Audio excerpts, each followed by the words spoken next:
रुकुम कहने लगा बूढ़े बाप, मुझे लग रहा है तुम्हारे बूढ़े होने के साथ साथ तुम्हारी बुद्धि की घोड़ी भी बूढ़ी हो गई है।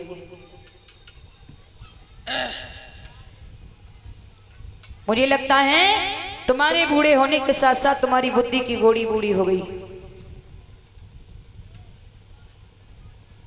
ये बॉक्सो वाली टेबल पर है लड़की, नीचे धरो,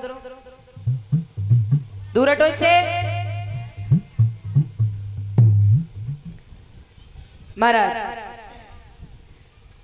रुकुम कहने लगा बूढ़े बाप, मैं अपनी बहन की शादी करूंगा तुमने साले के साथ। क्या बोले? हाँ। भीष्मक कहने लगे अरे दुष्ट, बिटिया की शादी होगी तो कन्हैया के संग। रुकुम कहने लगा बूढ़े बाप, याद रखना अगर ग्वाल का हमारा कन्हैया यहाँ आया तो बहन की डोली तो बाद में उठेगी, मैं तेरी अर्थी पहले उठा दूंगा। इतना कहकर रुकुम पैर पटकता हुआ घर को चला। इधर रुक्मणी सो रही थी, सोते पर भगवान ने रुक्मणी को सपना दिया और एक बात की, रुक्मणी तेरे ऊपर कोई आपत्ति आए तो मुझको याद करके मेरे लिए एक पत्र लिख के भेज दिए, बा पत्र की सहारे में तो को लेवे आए जाऊंगा। रुक्मणी की आंख खुली तो कोई नहीं, सपने में भगवान कह रहे थे। अब रुक्मणी रोने लगी, और ये सपना तूने मेरे कृष्ण को हमसे मिलाकर दूर कर दिया, ले मैं फिर सोई जा रही हूँ, मेरे श्याम को फिर से बुला दे। प्यारे जब श्याम श्याम श्याम कहकर चिल्लाने लगी, कृष्ण नहीं आए तो रुक्मणी सपने को धिक्कार देने लगी और कहने लगी, और ये सपना तूने मेरे श्याम को मुझसे मिला करके दूर कर दिया। ए सपनो धोखीदार भयो नहीं अपनो, सपनो धोखीदार भयो नहीं अपनो।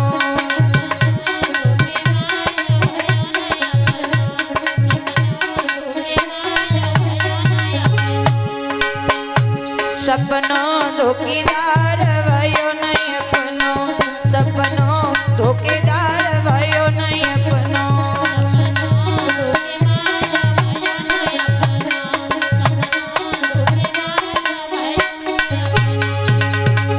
ये श्याम सुंदर सपने में तुम ढिग मेरे आए, हंसी हंसी की हमसे बतलाए, सब सुख हमने तुम पाए।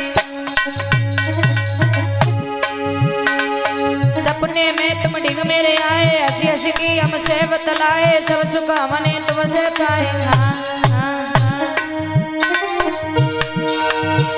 तड़पना धोखीदार दिल को तड़पनो, सपनो धोखीदार भयो नहीं अपनो।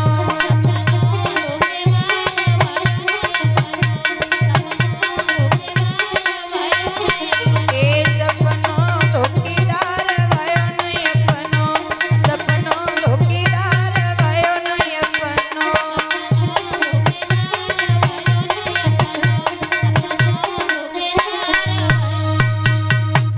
भैया रुक्मणी सपने को धिक्कार दे रही थी रो रो कर, तब तक रुकुम आ गया।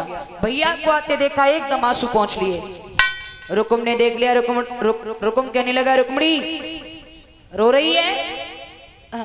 नहीं नहीं नहीं नहीं भैया। मैं पूछ रहा हूँ रो रही है? नहीं नहीं नहीं नहीं भैया।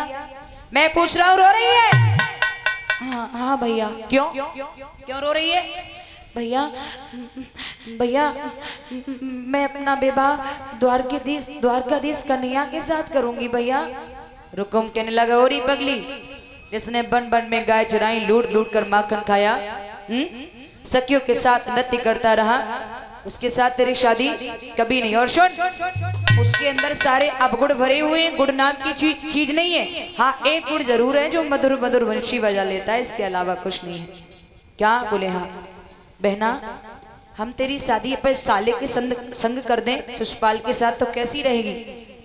आंखों में लोह के खतरे लेकर के रुक्मणी कहने लगी, भैया साले का नाम लेने से पहले तुझे मौत नहीं आई, किसी काले नाग ने नहीं रचा, तेरी जीभ में कीड़े नहीं पड़े। अरे तेरे साले की मैं पूजनीय हूं, देवी हूं, धर्म की बहन हूं। रुकुम हंस करके कहने लगा है, ऐसी देवियां दुनिया में देखी जाएं तो शादियां होना बंद हो जाएंगी। समझी नहीं समझी?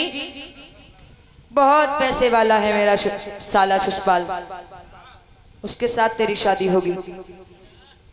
रुक्मणी कहने लगी भैया कदाप नहीं हो सकता। आगे बढ़ के रुक्म ने रुक्मणी के गाल पर एक तमाचा मारा। कहने लगा भैया से जवान लड़ा रही है। रुक्मणी रोई की बोली भैया तमाचो मानने से कछु ना होएगा। जब बहना की खाल उतार के, जब बहना के शरीर की खाल उतार के अपने पैरन की चप्पल बनाए ले, आते निकाल के गले में माला बना के डाल ले, लेकिन जब तक तेरी बहन में श्वास रहेगी तब तक तेरी बहन तेरे साले की दुल्हन नहीं बनेगी, नहीं बनेगी, नहीं बनेगी। इतना कहकर रुक्मणी जमीन पर पछाड़ खा के गिर गई। और इधर रोते रोते रुक्मणी बेहोश हो गई। इधर रुक्म ने पत्र लिखकर के चंदेली में भेज दिया है अपने साले शिषपाल के लिए। स्पष्ट शब्दों में लिख दिया है चंदेली में बास करने वाले हमारे साले शिषपाल, आज हम तुम बराबर होने जा रहे हैं। तुमने अपनी बहन हमें दे दी, हम अपनी बहन तुम्हें देने जा रहे हैं। और हाँ सुनो, ग्वाल कमारा व कन्हैया के आए की संभावना है। यहाँ ऐसे नहीं आना, पूर्ण तैयारी से आना। पत्र लिखा, नाई ठाकुर को दिया। नाई ठाकुर पत्र लेके चंदेली में पहुंचे। शिषपाल ने पत्र पढ़ा। शिषपाल बहुत खुश हुआ। प्यारे नाई ठाकुर को दान लुटाने लगा तो मंत्री कहने लगा महाराज इतने खुश रह रहे हो, नाई ठाकुर को दान लुटा रहे हो, जय नाई ठाकुर एक दिन आपके साथ घात करेंगे। क्या? बोले हाँ। आपकी शादी में ये वादा बनेंगे। बोले क्या करें? बोले हमारा तो यही कहना है कि नाई ठाकुर की कहानी खत्म कर दो। कहते ना प्यारे, कौआ अंधो रात में और दिन में उल्लू होई, और कामी अंधो रात दिन जाकी बुद्धि गई है खोई। कौआ रात में अंधा होता है, उल्लू दिन में अंधा होता है। जो कामी व्यक्ति होता है ना, नीच प्रवृत्ति वाला इंसान, वो दिन और रात दोनों ही अंधा होता है, गलियों के चक्कर काटता रहता है। भैया ऐसे ही शिषपाल ने क्या किया, शिषपाल ने मंत्री के कहने पर नाई ठाकुर को तलवार लेकर के धड़ उनका अलग कर दिया। दौड़ता हुआ घर पर पहुंचा। भाभी से बोलो भाभी हमें दूल्हा बनाओ, दूल्हा। भाभी कहने लगी लला नहीं लगन नहीं पत्रिका, दूल्हा बन के कहाँ जाओ। बोले भाभी तुम्हें ना मालूम, जीजा की बहन इतनी सुंदर है कि अंधेरे महलन में अगर बिठाई दी है तो अपने आप उजी तो हो जाए। भाभी कहने लगी लला तुम्हारा दिमाग खराब है गो, जीजा की बहन पूजनीय है, आपके लिए देवी है। शिषपाल कहने लगा ए भाभी तेरे इन भाषणों की मुझे जरूरत नहीं है, दूल्हा चुपचाप बनाए दे वरना तू हमें जानते। भाभी सोचने लगी सेकंड हैंड खोपड़ी को तो वैसे हूँ, अगर मने मने करी तो जो हाथ ना छोड़ दे मेरे ऊपर। दो चार बेटरियन को बुलाए लाई। आंगन में चौक पूरो पटा रखो। शिषपाल ने जैसे ही पटा पे पैर रखो, शिषपाल का पैर फिसल गया, गिर गया। प्यारे भाभी ने सर पर लला के सेहरा रखो, छींक है गई। एक आंख में काजर लगाए पाओ, दूसरे में लगाए हुए चली बिल्ली रोने लगी। और मैया एक बात बताऊं, हम लोग घर से कहीं निकल करके चले, कुत्ता रोने लगे या बिल्ली रोने लगे या बिल्ली नौरा आगे से निकल जाए, है ना, या कोई विधवा स्त्री खाली बर्तन लेके निकल जाए या कंडे लेकर कोई निकल जाए, तो इसे हम अपशगुन समझते हैं ना। हम कहीं जाएं और कुत्ता रोने लगे या बिल्ली रोने लगे तो हम कुत्ते को मारने को भागते हैं, तो कोई रोएवे को मिलो। हम वो ये समझते हैं कि कुत्ता हमारे लिए गलत कर रहा है, लेकिन मेरी माँ कुत्ता हमारे लिए गलत नहीं कर रहा है, बिल्ली हमारे लिए गलत नहीं कर रही है। वो तो हमें आगे के लिए संकेत दे रही है, वो हमारा हित के लिए कह रही है कि साहब आपके लिए कुछ गलत होने वाला है, आप ठहर जाइए, साहब आगे मत जाइए, लौट जाइए, है ना। लेकिन हम उसका पॉजिटिव में नहीं देखते, हम नेगेटिव में हम ये सोचते हैं कि बिल्ली मिलेगी तासु अपशगुन है रहे हो एमो को, लेकिन नहीं, वो तो हमें संकेत दे रही है गलत कुछ होने वाला है, साहब ठहर जाइए आप।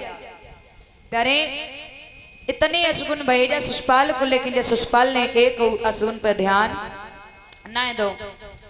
अब भाभी जैसे ही घर से बाहर विदा करण को निक्रोशी लेके चली, तो शिषपाल बोलो भाभी कछु गाय ले, तो भाभी बेचारी डर के मारे गान लगी। कहा गान लगी? अब सब लोग ताली बजा के बोल रहे हो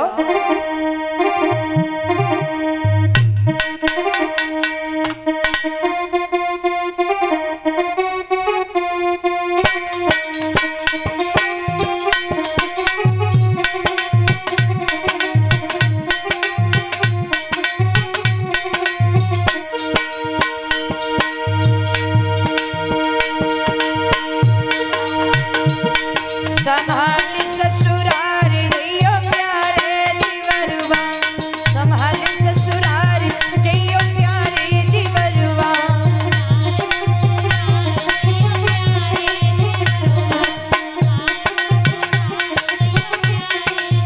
संभाली ससुराल जइयो प्यारे दिवरवा संभाली ससुराल जइयो प्यारे दिवरवा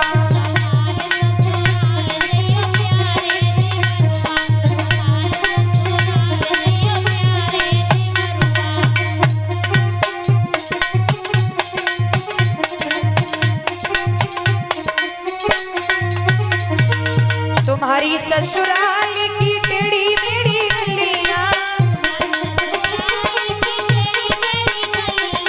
तुम्हारी ससुराल की टेढ़ी मेढ़ी गलियां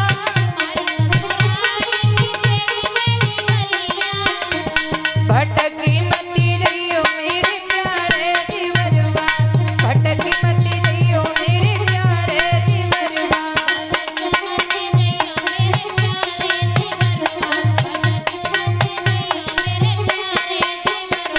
संभाली ससुराल जइयो प्यारे दिवरवा संभाली ससुराल जइयो प्यारे दिवरवा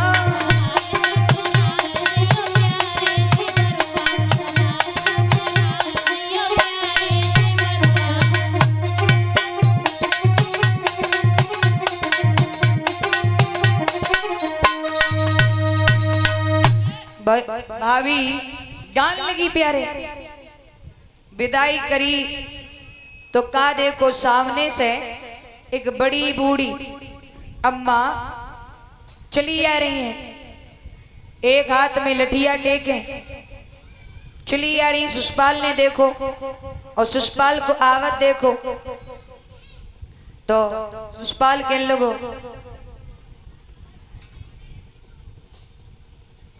अरे बुआ कहाँ ते आ रही है